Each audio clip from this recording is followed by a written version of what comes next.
Mettiamo tutto in scena. Diamo le pronte in sartoria, per favore. 1, 2, 3, 4, 5, 6, poi ti muovi. Vai. Motore. Azione. Alza un pochino la testa. Stai indietro all'inizio. Adesso guarda in alto la avanzi verso di me. Guarda sempre la mia mano. Non vi va come vi guardo? Non vi guardo. Non vi guardo. Giriamo. Buonasera, grazie.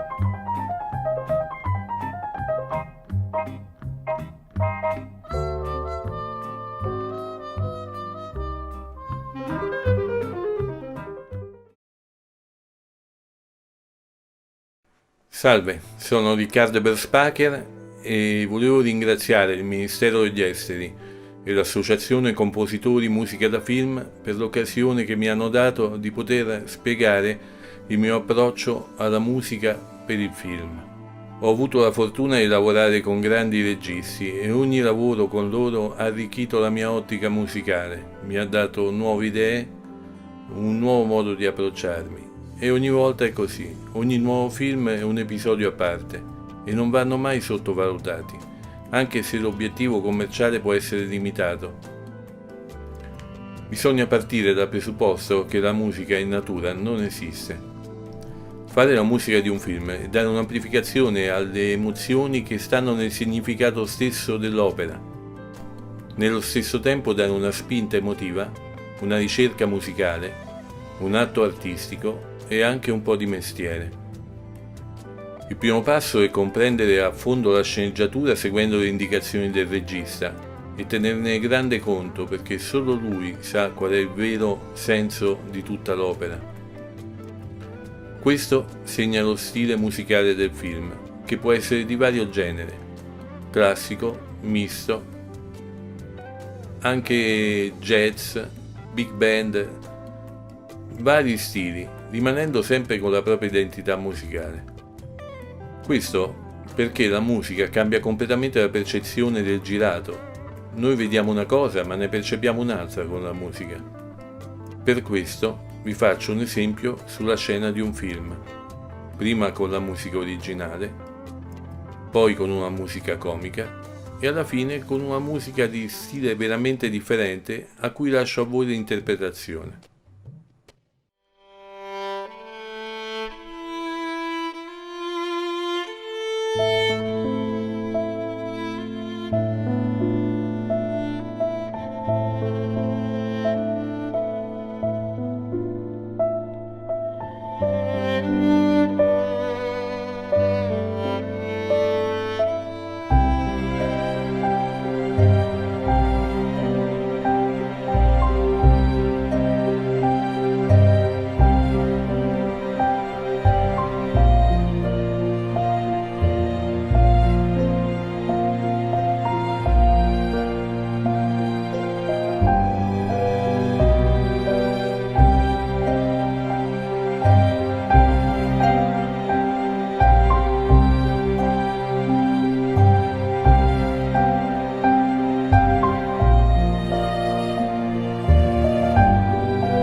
Quella che sentite adesso sarà con la musica comica, la stessa scena.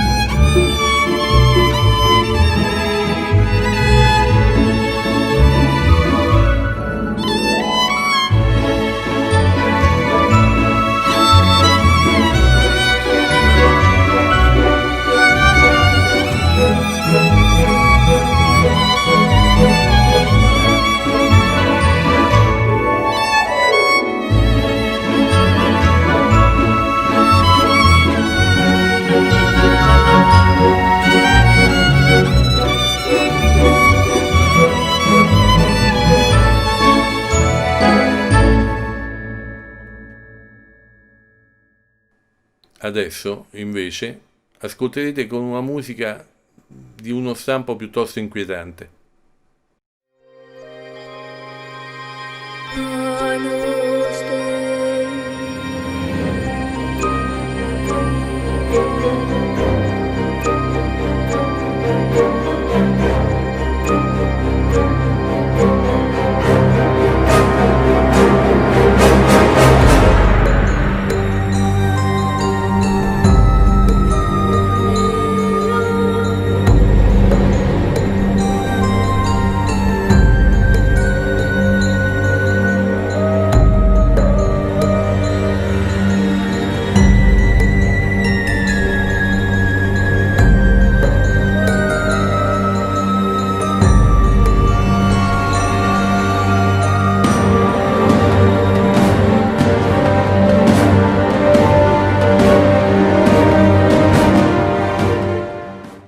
Visto? Cambia molto, sembra che abbiamo visto 3 scene diverse. Noi musicisti ogni tanto ci prendiamo la libertà di proporre qualcosa che non ci hanno chiesto. Delle volte dicono bravo, complimenti, non ci avevo pensato, altre volte dicono bravo, non hai capito niente. La cosa si complica quando il produttore e il regista non sono d'accordo su che stile musicale utilizzare per il film. A quel punto conviene stare in religioso silenzio, ascoltare attentamente e trovare una soluzione che metta d'accordo le due anime del film, la produzione e la regia, possibilmente facendo bella musica. Adesso vorrei mostrarvi cosa vuol dire agire in contrasto con l'immagine musicalmente, nel senso commentare la scena con una musica che apparentemente non ha nessuna connessione con il girato. In questo caso la musica diventa protagonista assoluta e stravolge completamente il senso e la realtà di quello che noi vediamo. Prima la musica originale.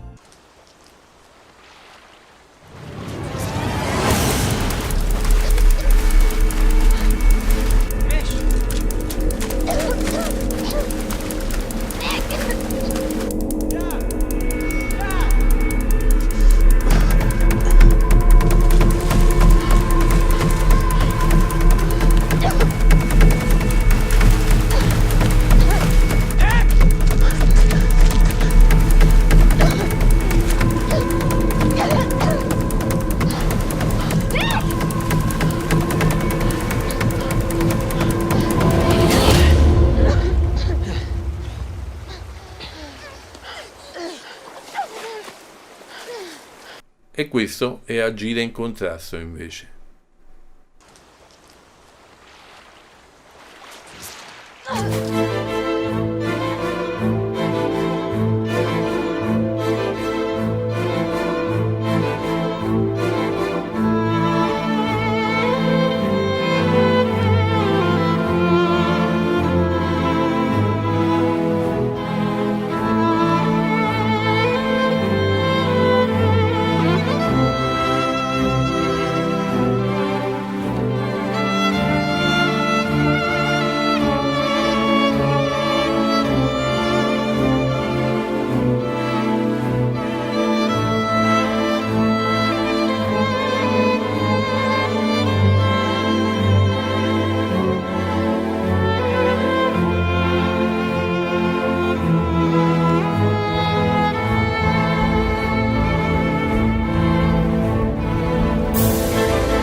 Visto? Bella differenza. Resta sempre la grande responsabilità di amplificare ed elevare un'opera che comunque è un grande investimento e richiede tanti soldi. E quindi è una bella responsabilità. Alle volte il film ti viene facile perché parla da solo, a te che sei particolarmente in sintonia. Altre volte, pur essendo un grande film, non sei in sintonia e ci devi entrare e quindi fatichi molto di più. Però alla fine, con un po' di pazienza, è difficile che uno vada completamente fuori dal seminato, specie se le indicazioni sono corrette. E a questo serve anche l'esperienza. E poi si spera che ti hanno scelto per la qualità della musica che fai. Altra componente importante è la rapidità nello scrivere la musica di un film. A volte si subentra nel progetto in una fase quasi finale e quindi c'è pochissimo tempo per scrivere la musica. Al giorno d'oggi, con i vari sistemi digitali, è possibile intervenire all'ultimo momento sulla struttura della musica e anche da parte della produzione e del regista è possibile variare il montaggio. È capitato, e non solo a me, di cominciare alle 7 di mattina e finire alle 7 della mattina dopo, perché la mattina dopo c'è il mix, che è l'atto finale del film, e nel frattempo hanno fatto svariate modifiche di montaggio che necessitano un grande lavoro, ma alla fine ce l'abbiamo fatta. Altra qualità necessaria è la flessibilità musicale, conoscere vari generi, avere esperienza in vari generi musicali. Naturalmente l'orchestra rimane la colonna portante di un film, ma dipende che film. Bisogna conoscere il jazz, la musica leggera, il rock, la musica minimalista, la musica concreta. Bisogna avere un ventaglio largo di arrangiamento e di realizzazione. Ogni tanto sento dire che il film ha avuto un grande successo per la colonna musicale. Non sono d'accordo. Ho visto dei film che pochi hanno visto con delle grandissime musiche, ma la musica da sola non basta a fare il successo di un film. Se un film ha successo sicuramente c'è qualcosa di buono e porta pure alla conoscenza del grande pubblico la colonna musicale. Ho avuto la fortuna di conoscere tutta la vecchia guardia, quella che ha fatto grande il cinema italiano negli anni 50, 60, 70. Non faccio nomi perché farei torto a qualcuno, ma era gente di una grande umiltà, grandissima cultura, capaci di affrontare delle tematiche estremamente dure, estremamente forti, con una semplicità e un'umiltà non comune, decisamente. Il momento più bello per me, e probabilmente anche per gli altri musicisti, è quando si registra con l'orchestra e con i musicisti e finalmente senti il tuo lavoro che prende vita, perché i musicisti danno vita come gli attori danno vita al film. Penso che per oggi è tutto, vi potrei parlare a lungo delle colonne sonore.